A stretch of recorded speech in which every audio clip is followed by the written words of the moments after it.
바울은 실라와 디모데 공동 명의로 데살로니가 성도들에게 하나님과 예수님의 은혜와 평안이 있기를 기도하며 편지를 씁니다. 먼저 데살로니가 성도들의 신앙에 바울은 감사하고 자랑하고 있어요.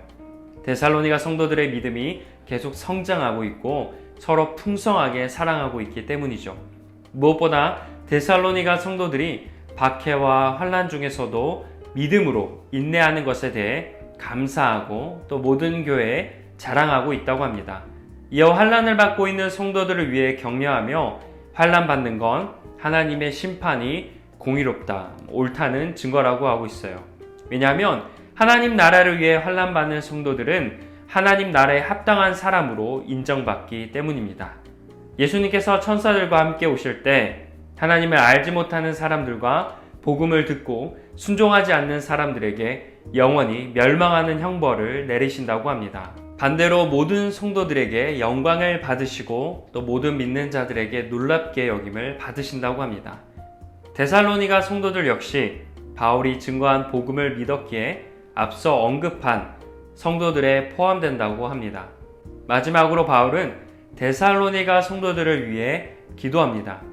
기도 내용을 보면 하나님께서 성도들을 부르심에 합당한 자로 여기고 또 모든 선한 목적과 믿음의 일을 하나님의 능력으로 이루어 주시길 구하는 내용입니다. 또 하나님의 은혜로 예수님의 이름이 성도들에게 영광을 받고 성도들 역시 예수님 안에서 영광을 받도록 기도한다고 하며 본문 말씀은 마무리됩니다.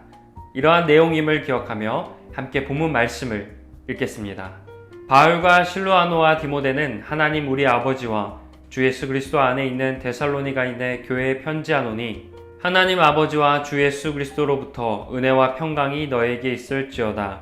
형제들아, 우리가 너희를 위하여 항상 하나님께 감사할지니 이것이 당연함은 너희의 믿음이 더욱 자라고 너희가 다 각기 서로 사랑함이 풍성함이니 그러므로 너희가 견디고 있는 모든 박해와 환난 중에서 너희 인내와 믿음으로 말미암아 하나님의 여러 교회에서 우리가 친히 자랑하노라. 이는 하나님의 공의로운 심판의 표요 너희로 하여금 하나님의 나라에 합당한 자로 여김을 받게 하려 함이니 그 나라를 위하여 너희가 또한 고난을 받느니라. 너희로 환난을 받게 하는 자들에게는 환난으로 갚으시고 환난을 받는 너희에게는 우리와 함께 안식으로 갚으시는 것이 하나님의 공이시니 주 예수께서 자기의 능력의 천사들과 함께 하늘로부터 불꽃 가운데 나타나실 때에 하나님을 모르는 자들과 우리 주 예수의 복음에 복종하지 않는 자들에게 형벌을 내리시리니 이런 자들은 주의 얼굴과 그의 힘의 영광을 떠나 영원한 멸망의 형벌을 받으리로다. 그날에 그가 강림하사 그의 성도들에게서 영광을 받으시고 모든 믿는 자들에게서 놀랍게 여김을 얻으시리니 이는 우리의 증거가 너희에게 믿어졌음이라. 이러므로 우리도 항상 너희를 위하여 기도함은 우리 하나님이 너희를 그 부르심에 합당한 자로 여기시고 모든 선을 기뻐함과 믿음의 역사를 능력으로 이루게 하시고 우리 하나님과 주 예수 그리스도의 은혜대로 우리 주 예수의 이름이 너희 가운데서 영광을 받으시고 너희도 그 안에서 영광을 받게 하려 함이라. 아멘. 성도들에 대한 인사인 1절에서 2절과 믿음과 사랑과 인내에 대한 내용인 3절에서 4절, 하나님의 공의로운 심판에 대한 내용인 5절에서 10절, 하나님의 능력과 은혜를 중보해주는 11절에서 12절로 이루어져 있습니다. 먼저 바울이 데살로니가에 인사하는 1절에서 2절을 묵상하면 하나님은 환난을 당하는 성도들에게 든든한 품이 되어주시고 은혜와 평화를 공급하심을 알게 됩니다. 겉으로 보면 데살로니가 교인들은 박해를 받고 있었지만 사실은 하나님 안에서 하나님의 베푸시는 은혜와 평화를 누리고 있었습니다. 여기에서 묵상할 점은 우리가 어떤 형편에 있든지 하나님의 은혜와 평화가 있다는 겁니다. 우리가 어디에 있든지 어떠한 상황에 있든지 하나님의 은혜가 있을 줄 믿습니다. 어렵고 힘든 상황이어도 하나님은 우리를 평화의 품에 우리를 안아주고 계시는 줄 믿습니다. 비록 우리가 환난 가운데 있더라도 하나님은 우리를 기억하시고 은혜와 축복을 예비하심을 믿으며 절대로 믿음이 흔들리지 않도록 더욱 굳건하게 하나님을 바라보시길 원합니다. 다음 3절에서 4절을 살펴보겠습니다.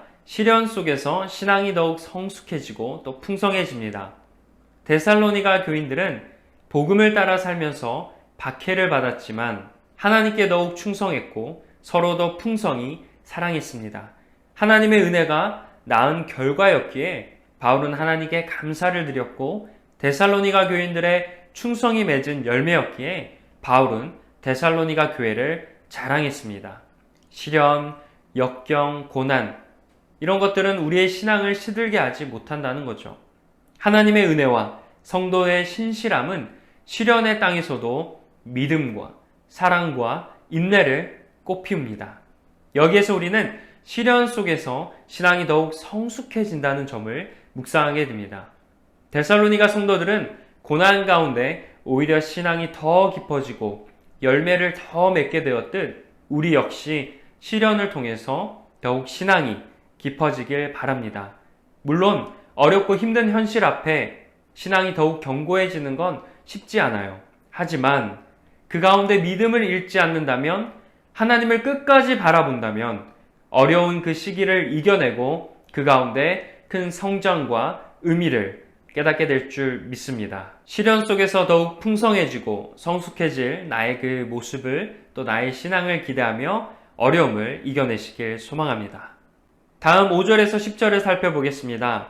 예수님이 다시 오시는 날 하나님 나라를 위해 고난을 겪은 사람에게는 영광, 안식을 주시고 또 하나님과 복음을 거부한 사람들에게는 하나님의 영광에서 영원히 쫓겨나는 형벌을 내리십니다. 이것은 우리가 하나님을 모르는 사람들이 많고 복음을 받아들이지 않는 이 사회에서 살고 있지만 거기에 동화되거나 굴복할 수 없는 이유입니다.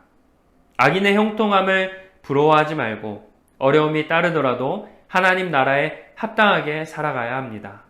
명예보다 정직을, 돈보다는 생명을, 전쟁보다는 평화를, 독점보다는 나눔을, 경쟁보다는 공존과 상생을 선택해야 합니다. 이 부분에서 묵상할 점은 하나님은 반드시 합당하게 심판하신다는 내용입니다.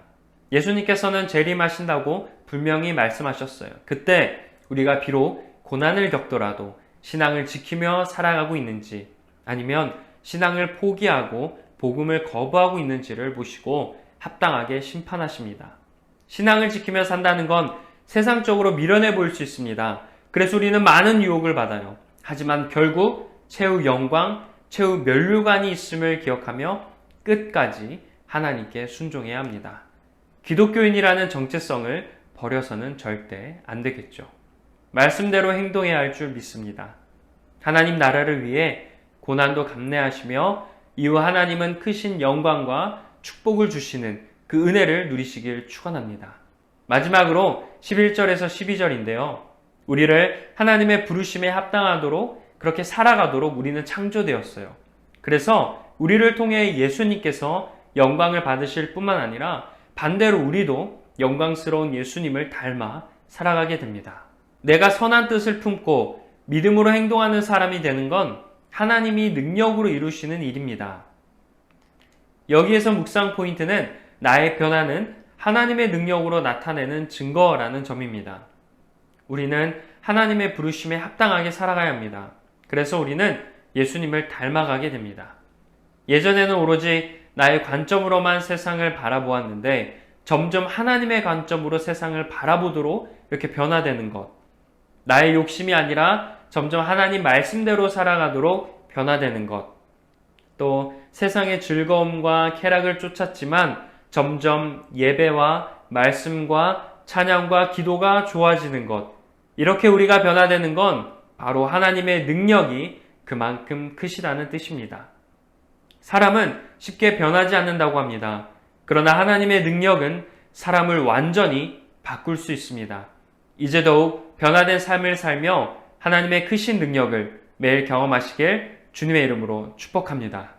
이어서 묵상 질문의 시간입니다. 첫 번째 묵상 질문은 고난을 겪더라도 신앙을 끝까지 지키십니까? 입니다. 살면서 마주하게 되는 다양하고 크고 또한 작은 이런 고난 속에서 끝까지 신앙을 지키고 있는지 돌아보시길 바랍니다.